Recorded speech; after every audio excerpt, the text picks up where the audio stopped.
Hello friends, welcome to my channel. कैसे हैं आप सभी। कल की वीडियो में हम 120 तक कंप्लीट कर चुके थे और आज हम 121 से स्टार्ट करेंगे और आज हम 40 वर्ड्स कंप्लीट करेंगे। चलिए स्टार्ट करते हैं। Gradual recovery of health and strength, इसका मतलब होता है कॉन्वालेंस या बीमारी से ठीक होना। ये एसएससी की एग्ज़ाम में 6 टाइम रिपीट हुआ है और अदर एग्ज़ाम में ये 1 टाइम रिपीट हुआ है, इसलिए हम ऐसे याद करेंगे। हेल्थ से रिकवर होना यानी कि बीमारी को ठीक करना, ठीक है। अब यहाँ आपको एक वर्ड दिख रहा होगा कोन, इससे हम कान से रिलेट करेंगे, ठीक। कान और ये दिख रहा होगा आपको वाले, है ना, कान वाले डॉक्टर, ठीक है। मतलब या फिर ऐसे समझ सकते हैं कि एक हमारे कान में कुछ बीमारी हो गई है सुनने की, ठीक है। हम किसी डॉक्टर के पास गए और उसने हमारे कान का इलाज कर दिया, ठीक है।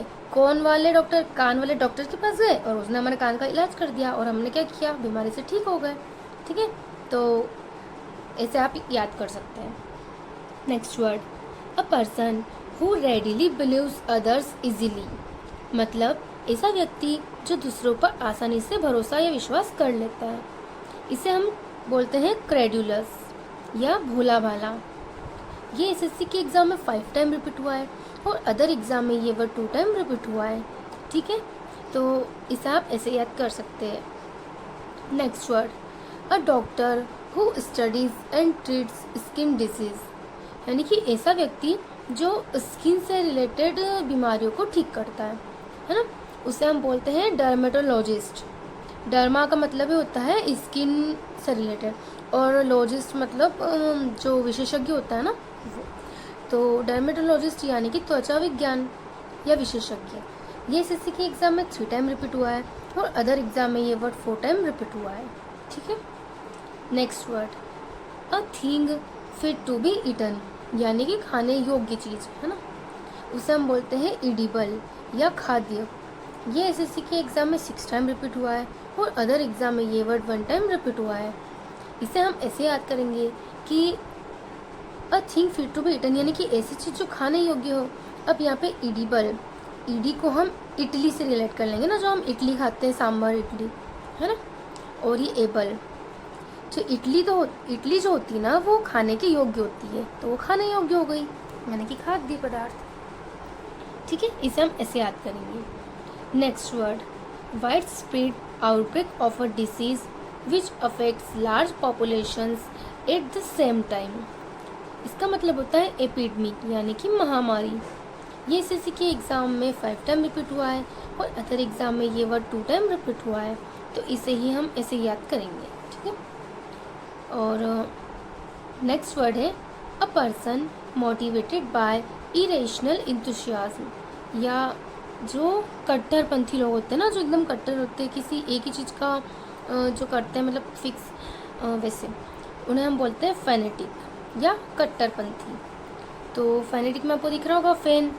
हम जब किसी के फ़ैन होते हैं तो हम जैसे विराट कोहली है ना, तो लोग विराट कोहली के फ़ैन हैं, यानी कि लोग आरसीबी के फ़ैन हैं, तो वो क्या एकदम आरसीबी के कट्टर फ़ैन है ना। तो उसे हम ऐसे याद करेंगे। ये एसएससी के एग्ज़ाम में 3 टाइम रिपीट हुआ है और अदर एग्ज़ाम में ये 4 टाइम रिपीट हुआ है, ठीक है।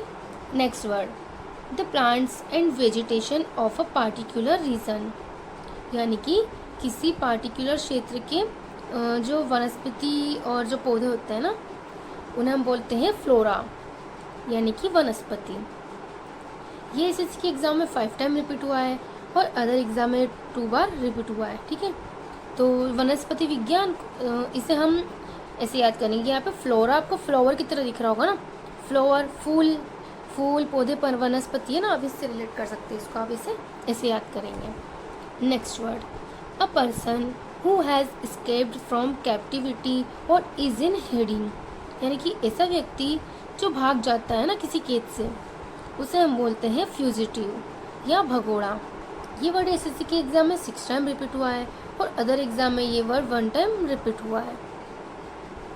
Next word, the study of earth including the origin and history of the rocks and soil of which the earth is made, यानी कि भूगर्भ शास्त्र या जियोलॉजी, है ना, या पृथ्वी का अध्ययन करना, है ना, उसे हम बोलते हैं जियोलॉजी। जियो का मतलब ही होता है भू या भूमि, ठीक है, और लॉजी मतलब होता है साइंस। आपको ये वर्ड पहले भी बताया था। आपको ये लॉजी वर्ड जहाँ भी दिखेगा उसका मतलब होता है साइंस या विज्ञान, ठीक है। तो पृथ्वी का अध्ययन करना कहलाता है जियोलॉजी। ये एसएससी के एग्ज़ाम में 3 बार रिपीट हुआ है और अदर एग्ज़ाम में 4 टाइम रिपीट हुआ है। Next word, that which can not be believed, यानी कि जिस पर विश्वास नहीं किया जा सकता है, उसे हम बोलते हैं इनक्रेडिबल या अविश्वसनीय। ये एसएससी के एग्ज़ाम में 5 टाइम रिपीट हुआ है और अदर एग्ज़ाम में ये वर्ड 2 टाइम रिपीट हुआ है। Next word, incapable of feeling tired और एग्जॉस्ट, यानी कि ऐसा व्यक्ति जो कभी भी थका हुआ महसूस नहीं करता है, कभी नहीं थकता है, उसे हम बोलते हैं इंडिफैटिगेबल या न थकने वाला। ये वर्ड एसएससी के एग्ज़ाम में 5 टाइम रिपीट हुआ है और अदर एग्ज़ाम में ये वर्ड 2 टाइम रिपीट हुआ है। इसे हम ऐसे याद करेंगे, इंडी को हम इंडिया से रिलेट कर देंगे और फेट, है ना, यानी कि फेट को, वही फेट जो मोटा हो जाता है वो, और एबल, इंडिया के लोग इतना खाते हैं कि भले उनका फेट बढ़ जाए लेकिन फिर भी वो उस खाने को खाते ही है। मतलब इंडिया के लोग ज़्यादा खाने के शौकीन हैं, चाहे वो मोटे हो जाए लेकिन फिर भी वो खाते ज़रूर है, मतलब वो खाने से कभी नहीं थकते। इसे हम ऐसे याद कर सकते हैं, ठीक है। Next word, that can burn catches fire easily, या जो आसानी से आग को पकड़ लेता है या ज्वलनशील होता है, उसे हम बोलते हैं इनफ्लेमेबल या ज्वलनशील। ये एसएससी के एग्ज़ाम में 7 टाइम रिपीट हुआ है। इस वर्ड को हम ऐसे याद करेंगे, यहाँ आपको दिख रहा होगा फ्लेम, फ्लेम मतलब ही होता है आग, है ना, और यहाँ दिख रहा होगा एबल, आग पकड़ने की जो एबल होती है ना, ऐसी चीज़ें ये ना जो अचानक से एकदम आग पकड़ लेती है, उसे हम बोलते हैं इनफ्लेमेबल, ठीक है। Next word, that which can not be called back, या ऐसी चीज़ जिससे वापस नहीं बुलाया जा सकता है या वापस टाला नहीं जा सकता, है ना, उसे हम बोलते हैं इरिवोकेबल या अटल। ये वर्ड एसएससी के एग्ज़ाम में 7 टाइम रिपीट हुआ है, ठीक है। इसे हम ऐसे याद करेंगे, ऐसी चीज़ जिसे कभी टाला नहीं जा सकता ना, इरिवोकेबल।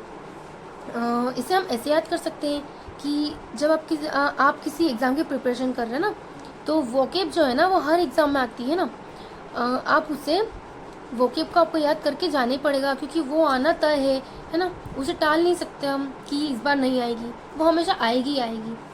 तो इसे हम ऐसे ही रिलेट करके आ सकते हैं, इरिवोकेबल यानी कि वोकेब को याद करना ज़रूरी होता है क्योंकि वो हर एग्ज़ाम में आती है, उसे टाला नहीं जा सकता है एग्ज़ाम में आने से, ठीक है। Next word, giving undue favours to one's own kith and kin, यानी कि भाई भतीजावाद या नेपोटिज्म। ये एसएससी के एग्ज़ाम में 6 टाइम रिपीट हुआ है और अदर एग्ज़ाम में ये वर्ड 1 टाइम रिपीट हुआ है।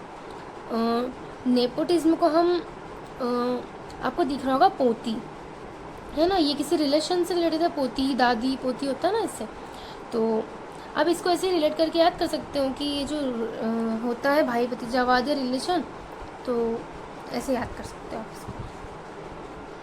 Next word, a person who is new to a profession without training or experience in a skill or subject, यानी कि ऐसा व्यक्ति जो नया नया किसी प्रोफेशन या किसी जॉब में आया हो, है ना, तो वो नो सीखा होता है, यानी कि वो नया नया आया होता है तो उसे इतना कुछ नॉलेज नहीं होता है काम के बारे में, उसे हम बोलते हैं नोवाइस या नया नया। ये वर्ड एसएससी के एग्ज़ाम में 4 टाइम रिपीट हुआ है और अदर एग्ज़ाम में ये वर्ड 3 टाइम रिपीट हुआ है। नेक्स्ट वर्ड, द स्टडी और कलेक्शन ऑफ कॉइन्स, यानी कि जो सिक्के होते हैं ना उनका अध्ययन करना या मुद्रा शास्त्र, इसे बोलते हैं न्यूमिस्मेटिक्स। ये वर्ड एसएससी के एग्ज़ाम में 3 टाइम रिपीट हुआ है और अदर एग्ज़ाम में ये वर्ड 4 टाइम रिपीट हुआ है। तो इसे आप ऐसे याद कर सकते हैं कि आपको न्यूम दिख रहा होगा ना, इसे आप नंबर से रिलेट कर लेना, नंबर यानी कि सिक्कों की संख्या, है ना, यानी कि मुद्रा शास्त्र, तो आप इसे ऐसे याद कर सकते हैं। Next word, a notice of a persons death, यानी कि किसी व्यक्ति के मरने की सूचना देना या शोक संदेश देना, उसे हम बोलते हैं ऑबिचुअरी। ये वर्ड एसएससी के एग्ज़ाम में 6 टाइम रिपीट हुआ है और अदर एग्ज़ाम में ये वर्ड 1 टाइम रिपीट हुआ है, इसे आप ऐसे याद कर सकते हैं। Next word, one who see bright side of thing, यानी कि जो हमेशा अच्छी अच्छी चीज़ों के बारे में ही सोचता है, उसे हम बोलते हैं ऑप्टिमिस्ट या आशावादी। ये वर्ड एसएससी के एग्ज़ाम में 7 टाइम रिपीट हुआ है। इसे हम ऐसे याद करेंगे कि एक औरत है ना, उसका पति आर्मी में है, ठीक है। एक औरत का पति आर्मी में है, तो वो हमेशा आशा करती रहती है कि हो सकता है कि अब उनकी ड्यूटी ख़त्म हो और अब वो मुझसे मिलने के लिए आ जाए। तो मतलब वो हमेशा आशा में रहती, मतलब वो निराश नहीं होती, वो हमेशा आशा रखती है अपने साथ कि ओ पति, ठीक है, आपको पति दिख रहा होगा ना, यानी कि उसका पति आर्मी में है, तो पति से मिलेगी, मतलब वो पति से मिलेगी, यानी कि वो इसी आशा रखती है, ठीक है। आप इसे याद कर सकते हैं।